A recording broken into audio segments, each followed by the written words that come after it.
Doctor साहब, क्या ये थोड़ा क्या नाइंसाफी है? क्योंकि जब हम ये देखते हैं कि महाराष्ट्र में जहां पर इस तरीके की कोई चुनावी भीड़ नहीं इकट्ठी हो रही थी, कम से कम वहां सबसे ज्यादा केसेस देखने को मिल रहे हैं, छत्तीसगढ़ में देखने को मिल रहे हैं, तो क्या पॉलिटिकल एंटिटीज की तरफ उंगली उठाना थोड़ा बेईमानी है क्या?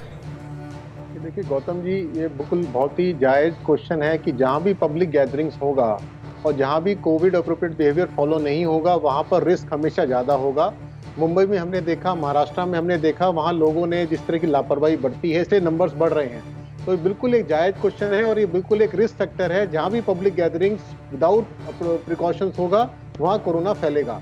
तो इसलिए मेरा हाथ जोड़ने से जो भी दर्शक देख रहे हैं वो प्लीज अपनी प्रिकॉशन खुद लें। आपने बिल्कुल सही कहा, अपनी रिस्पॉन्सिबिलिटी हमें खुद लेनी पड़ेगी। हम अपनी रिस्पॉन्सिबिलिटी लें, अपनी फैमिली की रिस्पॉन्सिबिलिटी लें और अपने फ्रेंड्स की रिस्पॉन्सिबिलिटी लें कि अब सब मिलकर। डॉक्टर साहब, ये देखिए जवाब आने शुरू हो गए हैं, हजारों की तादाद में लोगों ने अभी तक जवाब दिया है और उसमें जो राय उभर कर आ रही है वो यही कह रहे हैं कि बढ़ते कोरोना के कारण चुनावी रैलियों को रोक देना चाहिए। 93% लोग कह रहे हैं, नहीं कहने वाले 6% लोग हैं और पता नहीं कहने वाले केवल 1% लोग हैं। 93% लोग कह रहे हैं चुनावी रैलियों पर रोक लगनी चाहिए। रागिनी जी,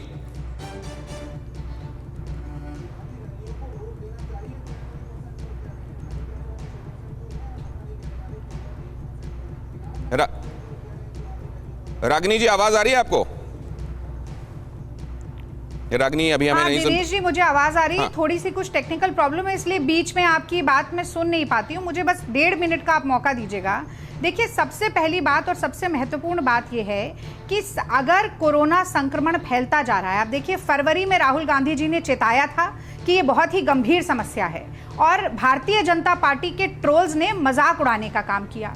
याद कीजिएगा, नरेंद्र मोदी जी ने कहा था महाभारत का युद्ध 18 दिन चला है, मुझे 21 दिन दे दीजिए। 21 महीने से भी ज्यादा समय हो गया है, लेकिन ये कहीं से भी नियंत्रित नहीं हो रहा है। तो यदि आप ये निष्कर्ष निकालना चाहते हैं कि चुनावी सभाओं पर रोक लगाने से कोरोना खत्म हो जाएगा या कोरोना नियंत्रण में आ जाएगा, तो मुझे लगता है ऐसा होगा नहीं। डॉक्टर अनूप जी ने भी कहा है कि जहां जहां लापरवाही बरती जाएगी, जहां जहां नियम सख्ताई से नहीं लागू किए जाएंगे, जहां जहां सरकार की नीति गड़बड़ होगी, वहां ये समस्या आएगी। और इसमें केंद्र सरकार की अकलमंदता पर, निकम्मेपन पर और लाचारी पर जरूर निशाना साधा जाएगा, क्योंकि लगातार ये हुआ है।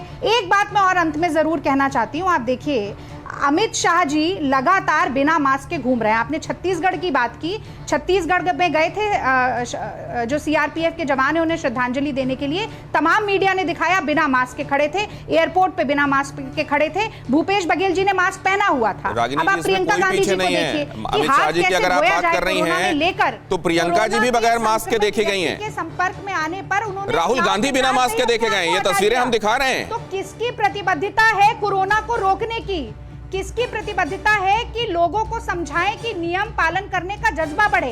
ये कांग्रेस पार्टी की हो सकती है। भारतीय जनता पार्टी साम दाम दंड भेद येन केन प्रकारेण केवल चुनाव जीतने की राजनीति करती है, वो विचार विमर्श तक नहीं करेगी। नहीं, लेकिन चुनाव जीतने की राजनीति रागिनी जी कौन नहीं करता है, लेकिन चुनाव जीतने की राजनीति क्या बाकी कंसर्न्स पर हावी हो जाएगी? मैं ये कह रहा हूं। मैं जरा ये समझने के लिए बादल देवनाथ के पास जाऊं। बादल देवनाथ, आने वाले दिनों में क्या दिखाई देगा? कम से कम तृणमूल कांग्रेस की तरफ से कुछ हम उम्मीद करें क्या? दिनेश जी, आपका सवाल तो अभी तक कोई नहीं पकड़ा। इतना बड़ा नेशनल चैनल पर, पूरा इंटरनेशनल चैनल भी, पूरा विश्व में भी देखता है आपका चैनल। आपका सवाल था यूपी बंगाल में रैली को रोक नहीं देनी चाहिए कि नहीं। तो मैं आपको कह रहा हूँ, यूपी में चुनाव है, पंचायत चुनावों के बाद अब आगे चुनाव देखने वाले हैं। वहां भी भदौरिया जी से समझेंगे वो क्या करने वाले हैं वहां। समझे नहीं, फिर वो बोलना शुरू कर दिया आपने देर से।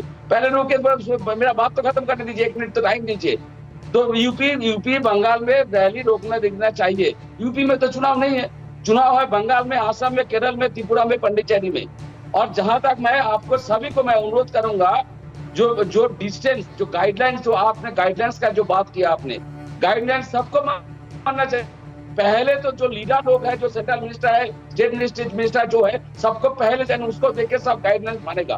दूसरा बात है डिस्टेंस का जो बात है, जो 6 फीट दूर रहना चाहिए, मास्क पहनना चाहिए, लेकिन लीडर लोग नहीं मान रहे हैं। और मैं जो कह रहा हूँ, यूपी का नाम कैसे आ गया मैं आपको बता रहा हूँ। वही यूपी से 20,000 लोग जो बंगाल में हर धर्मशाला में जो है, रेस्टोरेंट में है, वो जहां पर अमित शाह का मीटिंग हुआ, जेपी नड्डा का 5,000 के डिवाइडेड करके रैली में चले जाओ, भीड़ दिखाओ। तो मैं इसलिए आपको आप सवाल लेके आया कि यूपी का नाम कैसे लेके आया, मुझे पता नहीं। आपको आसाम, बिहार, तमिलनाडु और बंगाल का बात कहना चाहिए था। और दूसरा बात है जो टीएमसी जो 200 सीट का बात अमित शाह बार आप दिखा रहे, 200 सीट कैसे आएगा? तो ईवीएम में तो गड़बड़ी आपको उनको करना पड़ेगा। ईवीएम के गड़बड़ी में छेड़छाड़ करने से अब आप कहां जा रहे हैं? आपने ही सवाल याद दिलाया था, अब आप भटका रहे हैं इसको बादल देवनाथ। परवाह देश की, सोमवार से शुक्रवार रात 10 बजे TV9 भारतवर्ष पर।